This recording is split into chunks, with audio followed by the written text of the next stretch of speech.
Hello friends, आज આપણે દમ આલુ બનાવશું। તો દમ આલુ માટે મેં બટેટા બાફીને લીધા છે અને હવે આજે આપણે એને તળી લેશું। તળવા માટે મેં તેલ મૂકી દીધું છે। હવે તેલ આવી જાય એટલે એને તળી લેવાના છે। નાની બટેટી બાફીને લીધી છે। તેલ આવ્યું કે નથી આવ્યું એ ચેક કરવા માટે થોડું એવું બટેટું નાખ્યું છે। હવે આપણે આ બટેટા આમાં નાખી અને તળી લેવાના છે। સેજ સોનેરી રંગના થાય ને એટલે। અને બટેટી મેં અડધી અડધી કરી લીધી છે, એટલે આફ બધું કરી લીધું છે।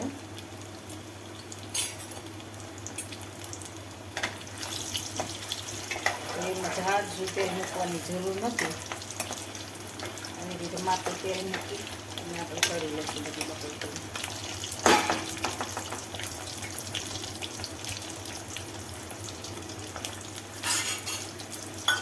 આ બટેટી એકદમ નાની બટેટી હોય ને એ લેવાની છે। હવે આપણી આ બટેટી બધી તળાઈ ગઈ છે।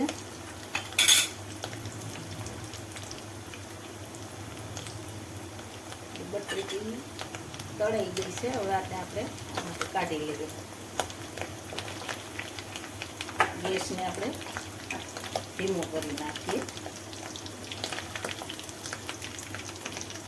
અને આ જ તેલમાં આપણે પાછું વઘાર કરશું।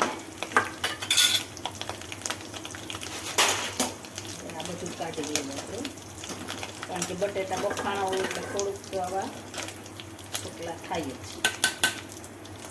આ બટેટી આપણી તળાઈ ગઈ છે। હવે તળીને એને આપણે સાઈડમાં રાખી દઈએ। હવે થોડુંક આપણે તેલ આમાંથી કાઢી લઈએ, વધારે છે તેલ એટલે।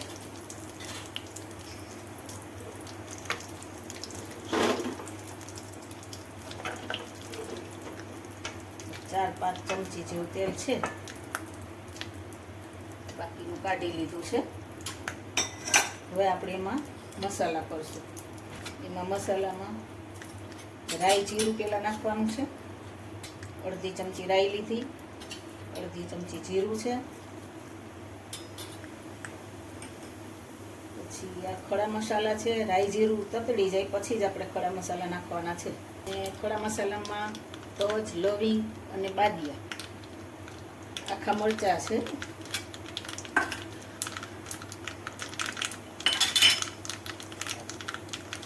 તમાલપત્ર અને લાલ મરચું, સૂકું લાલ મરચું, લીલું નહીં।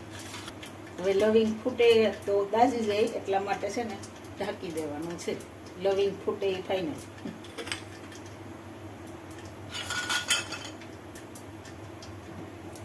હવે આ મસાલા સંકળાઈ ગયા છે।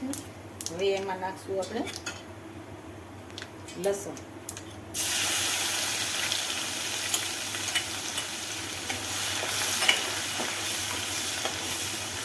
લસણની પેસ્ટ છે, આદુની પેસ્ટ છે।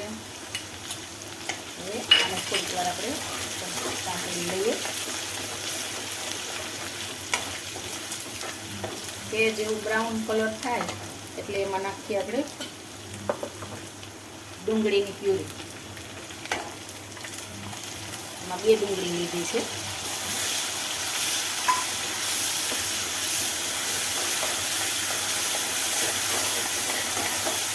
એ ડુંગળી થોડીક આપણે તળવા દેવાની। ડુંગળી થોડું એવું તેલ છૂટું પડી જાય ત્યાર પછી આપણે ટમેટાની પ્યુરી નાખીશું। આવી રીતે તેલ છૂટું પડશે એમાં પડશે ને એટલે।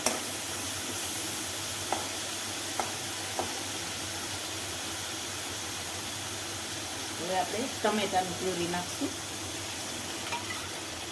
1 વાટકો જેવી લીધી હતી, 3 ટમેટા હતા।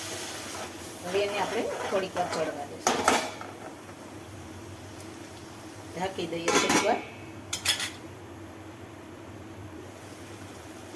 હવે એમાં નાખીએ આપણે રંગીન મસાલો, જે આપણે ચટણી મીઠું હળદર નાખતા હોય એ।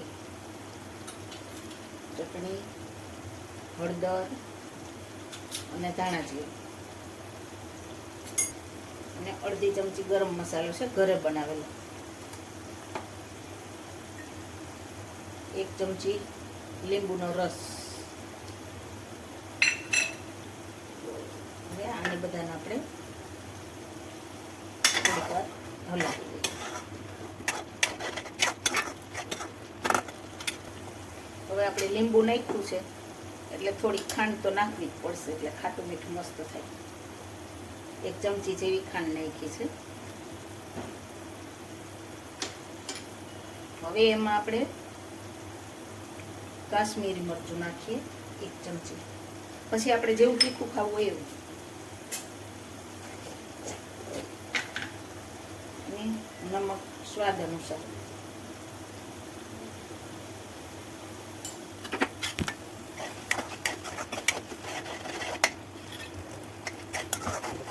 હવે એમાં માંડવીનું પ્યુરી લીધી છે. માંડવીનો ભૂકો કરી ને પીલી લીધું છે, એટલે પીલીને લીધું છે ને એટલે એમાં ઘાટી થાય એકદમ ગ્રેવી. કાજુ પણ લેવાય, પણ મેં માંડવીનો ભૂકો લીધો છે. હવે આમાં થોડું એવું પાણી આપણે એડ કરશું.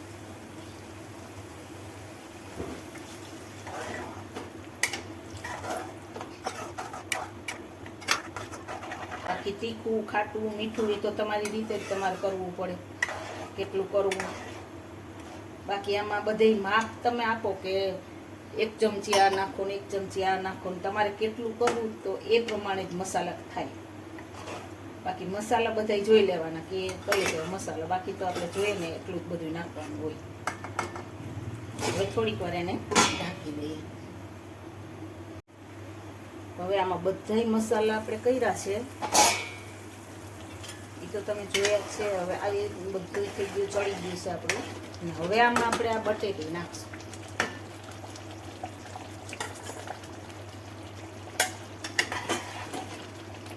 તળેલી બટેટી છે. અને હવે એને આપણે થોડીક વાર ચડવા દઈએ. હવે થઈ ગયું છે આપણું દમ આલુ તૈયાર. મસાલા આપણે જોઈએ ને એ જ રીતે બધા કરવાના છે. કોઈને ખાટું જોઈએ, કોઈને મોરું જોઈએ, તીખું જોતું હોય તો બધા મસાલા આપણી રીતે જ કરવાના હોય. બાકી તો તમે કોઈ એમ કહે કે ના એટલા જ મસાલા નખાય ને એટલા જ નખાય, તો એ નકામું છે. હવે એમાં આપણે થોડીક મલાઈ એડ કરશું. આ દહીંની મલાઈ હોય ને ઉપરથી જ કાઢીને લીધી છે, એનો ટેસ્ટ બહુ સરસ લાગે છે. કેવું સરસ લાગે છે આપણે દમ આલુ. અને આમાં જે આપણે ધાણા એડ કરવાના છે. તો ફ્રેન્ડ્સ તૈયાર છે આપણું દમ આલુ. હવે આપણે એમાં ધાણા ઉમેરશું. બહુ ટેસ્ટી થાય છે, એકવાર ઘરે ટ્રાય કરજો, બહુ સરસ લાગશે. આપણે થોડું સર્વ કરીએ મલાઈ.